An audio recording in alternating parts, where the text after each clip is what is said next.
nagsasalita ka na para kang, sorry sir, nagtatanga-tangahan. All due respect, Your Honor, I personally took offense of that, take offense of that comment, sir.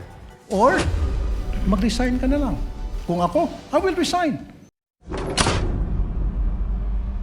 Sakitin ba ang marami sa inyong mga informants? May mga malalang sakit ba sila? Sir, that I would have no personal knowledge po, sir. You should. Kasi, ito, ang dami. 170,000, 50,000, 200,000 each informant. So para mabigyan nyo ng napakalaking halaga bawat isang informant pambili ng gamot, dapat magtataka ka. Anong gamot kayong bibili nito? Bilang isang intelihenteng tao, I know you're very intelligent, you're very smart.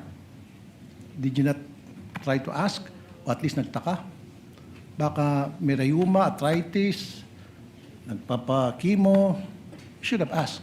At kung mga bata nga, inquisitive yung mga bata, anong gamot ang bibilhin mo? Paghingan mo ng pera ng bata, kunyari, Toy, pahingin pera, bili akong gamot. Anong gamot bibilhin mo, kuya?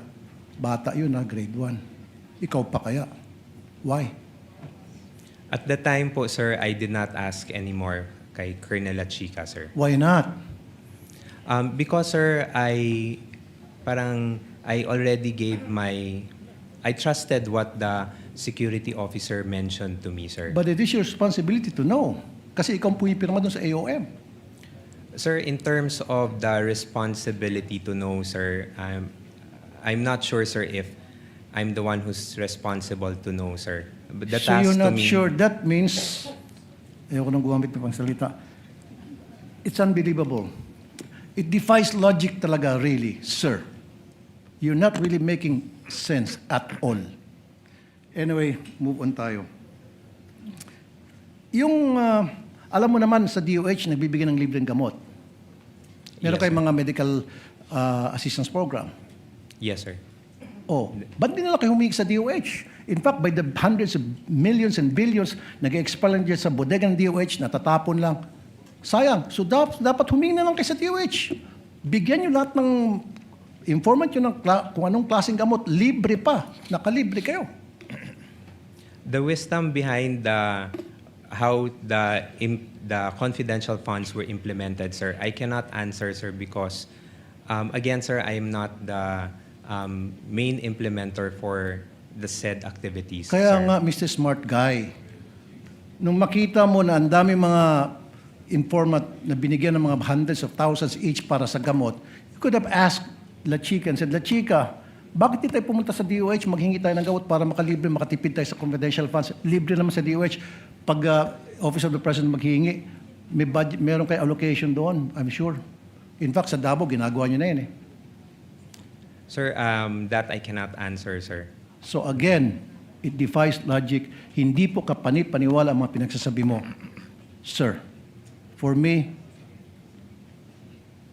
it really defies logic. Sayang po yung pagkatalino mo rito. Nasira po yung pagiging isang matalino mong tao.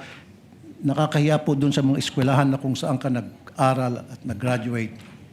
Because ngayon, pinakita mo na nagsasalita ka na para kang, sorry sir, nagtatanga-tangahan. Salamat po sir. Pasensya na sir. Your Honor, with all due respect, Your Honor, I personally took offense of that, take offense of that comment, sir. I actually just did my duty, sir. At the time, sir, I believe na yun po yung kailangan kong gawin bilang isang empleyado po, sir.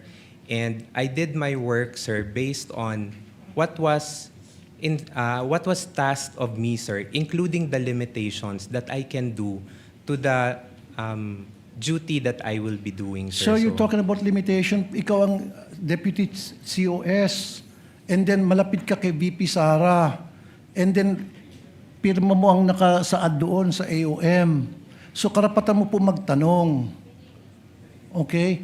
Now, you're talking about taking offense. Paano naman po yung mga taong bayan? They're being offended sa paglulustay nyo ng pera. Lumilita na parang nilulustay ang pera dito eh. Pera ng taong bayan po ito ang pinag-uusapan natin. If you're taking offense, mas lalo pong offended ang napakaraming Pilipino ngayon. kasi hindi mo pa naibibigay ang tamang sagot. Pero kung naibigay mo ng magandang sagot, logical na sagot, then mawawala po yung sama ng loob ng taong bayan sa inyo. Sir, with all due respect, sir, I believe, sir, this matter of the confidential fund, sir, is still pending the final decision, sir. We are currently still submitting our motion for reconsideration on this one, sir, and we still have not received any final reply on this one. What So, I'm talking in about, sir, is yung mga sagot niyo po, it defies logic para sa isang matalinong tao. Kasi kung ako, sir, pinesenta sa akin yung mga ganong klaseng dokumento at nagtanong ako at hindi nasagot ng maayos, I will resign. Kaysa naman makulong ako. Kaysa naman maipit ako ngayon tulad nangyari sa'yo at saka mga previous witnesses. Di ba? Dalawa lang yun eh. Patuloy kang magbubulag-bulagan, pirma ka lang ng pirma dyan, nakapikit. Pero, ang consequence yan, maaari kang makulong, maaari kang makasuhan. Anything can happen. Or, mag-resign ka na lang.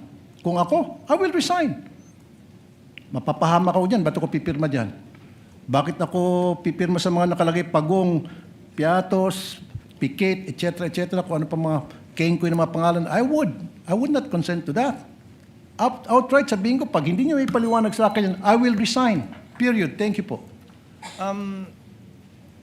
That was not a question, Mr. Orton, you need to answer. With the permission of Senator Judge Tulfo, may the chair replace the word nagtatanga-tangahan with feigning ignorance on the record? I see Senator Judge Tulfo nodding. So let the records so reflect the statement, feigning ignorance in lieu of the Tagalog word mentioned earlier. Yes.